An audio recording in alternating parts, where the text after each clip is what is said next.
તેલ સંકટ વચ્ચે સરકારનો મહત્વનો નિર્ણય.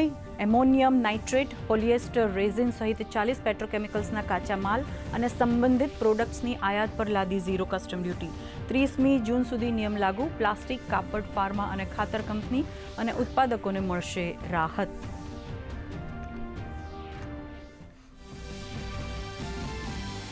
પશ્ચિમ એશિયામાં ચાલી રહેલા સંઘર્ષ વચ્ચે 6 લાખ ભારતીયો સ્વદેશ પરત. સરકારે આપી માહિતી.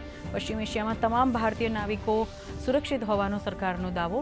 તો ઈરાન યુદ્ધની ભારતીય કૃષિ પર કોઈ અસર નહીં હોવાનો અપાવ્યો વિશ્વાસ.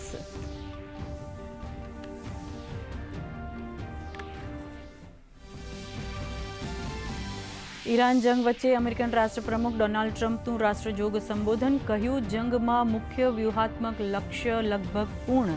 આગામી 2 થી 3 અઠવાડિયામાં ઈરાન પર ભીષણ હુમલાઓનું આપ્યું અલ્ટિમેટમ. કહ્યું, વર્તમાન જંગ અમેરિકાનું ભવિષ્ય સુનિશ્ચિત કરવા તરફનું પગલું. તો બ્રિટને હોર્મુઝ જળમાર્ગ મુદ્દે બોલાવી 35 દેશોની બેઠક. ડોનાલ્ડ ટ્રમ્પના નિવેદન બાદ બ્રેન્ટ ક્રૂડ ઓઇલના ભાવ આસમાને. શેરબજારનો પણ ગગડ્યો મિજાજ. સેન્સેક્સ 1450 આંકથી વધુ તો નિફ્ટી 400 આંકથી વધુ તૂટ્યો. સોના ચાંદીના ભાવમાં પણ પીછેહટ. તો આરબીઆઈએ લીધેલા પગલાંની જોવા મળી અસર. ડોલર સામે રૂપિયો મજબૂત.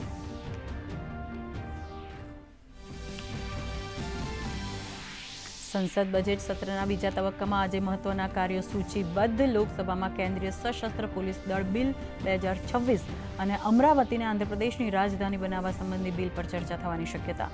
બંને ગૃહોમાં પ્રાઇવેટ મેમ્બર્સ બિઝનેસ અંતર્ગત અનેક મહત્વના સામાજિક અને નીતિ વિષયક મુદ્દાઓને કરાશે ઉજાગર.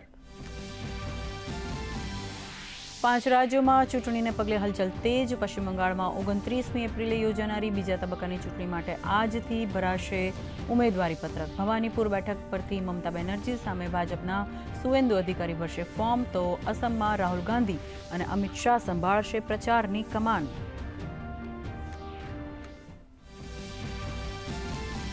ઓગણીસો બાદ પ્રથમ વખત ચંદ્રની નજીક પહોંચશે માનવ.